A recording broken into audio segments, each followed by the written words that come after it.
Salve, salve galera do Dominantes Online, tudo bem com vocês? Aqui é o professor Juan Fernandes com mais uma aula de Geografia.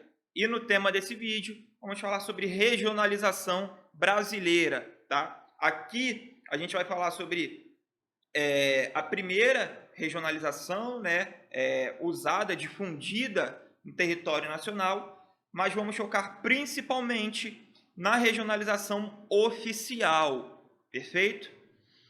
Bom, aqui a gente tem, né, a primeira regionalização, tá, que foi difundida no nosso território nacional. A gente tem aqui ela datando de 1913.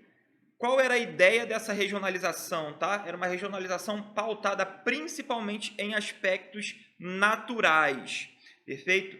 Essa regionalização ela vai dividir aqui o nosso território em 5 regiões. Ela vai ser muito utilizada no ensino de geografia. Qual era a perspectiva dessa regionalização?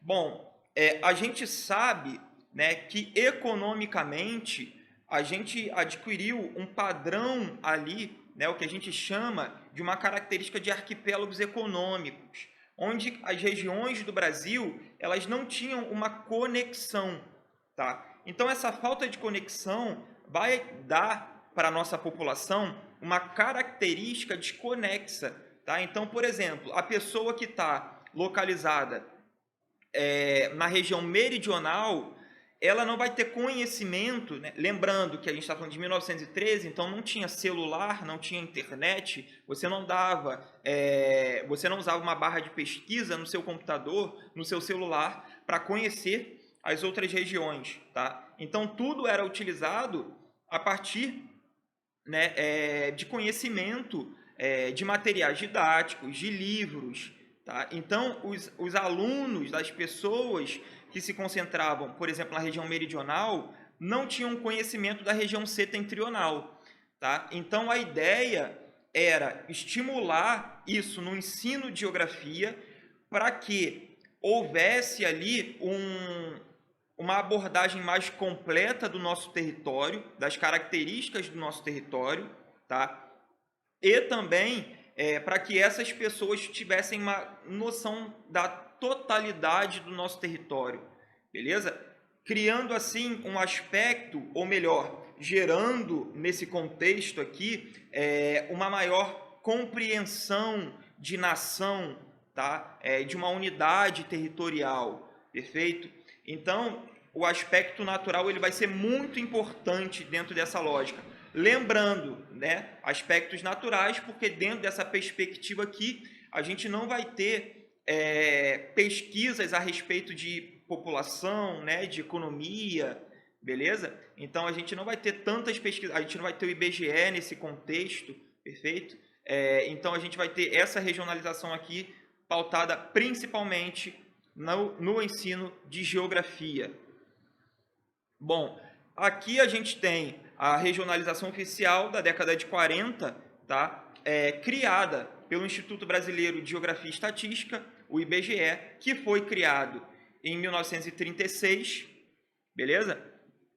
Essa regionalização da década de 40, ela vai trazer aspectos físicos, lembrando, o IBGE ele traz no seu início características fisiográficas, tá? Características físicas do nosso território.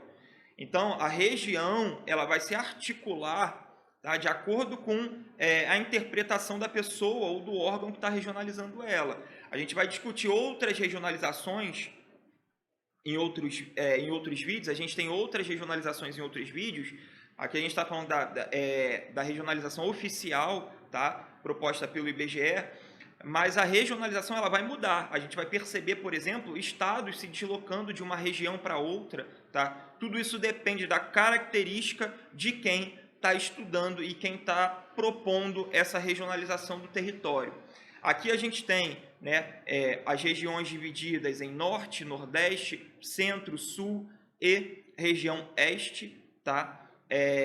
Vão ser aspectos propriamente físicos. Os aspectos econômicos vão começar a ser incorporados ali na regionalização proposta pelo IBGE a partir da década de 60, tá? Então aqui a gente tem essas características. É muito importante, ó, aqui a gente já tem o território do Acre, tá? Não é estado, tá? É território, que eu vou falar mais para frente.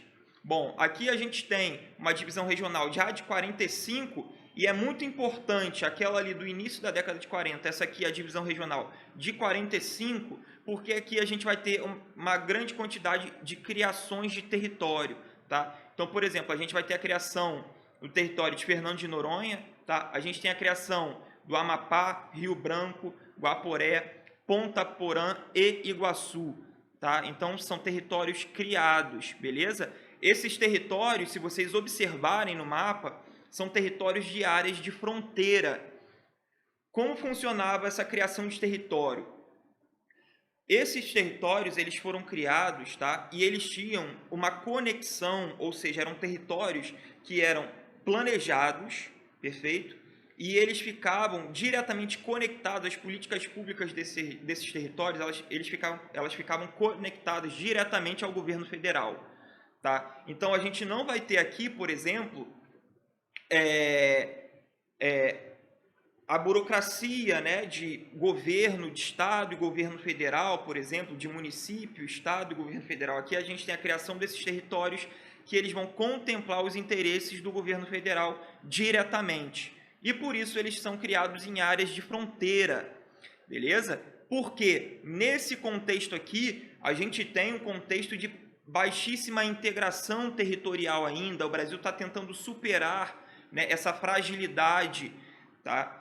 A gente tem, por exemplo, na região norte do Brasil, né, a floresta amazônica, que vai dar essa característica de fragilidade muito maior, né? A floresta amazônica não contempla apenas o território nacional, ela contempla outros países da América do Sul. Então, o governo federal vai enxergar essa necessidade de criação de territórios. A gente tem a divisão regional da década de 40, tá? Onde a gente vai ter a elevação do território federal do Acre para a categoria de estado. Então, o Acre ele vai deixar de ser um território e vai virar um estado, tá? A gente tem uma mudança de denominação do território federal de Rio Branco para território federal de Roraima, beleza? Essa regionalização aqui ela é muito importante.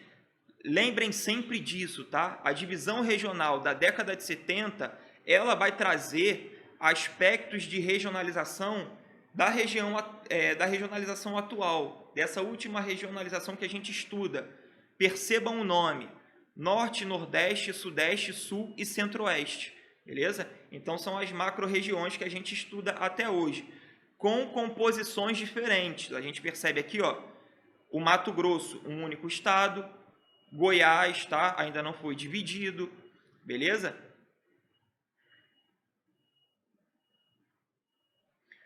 Bom, aqui a gente tem a divisão regional da década de 90, essa aqui a mais atual, tá?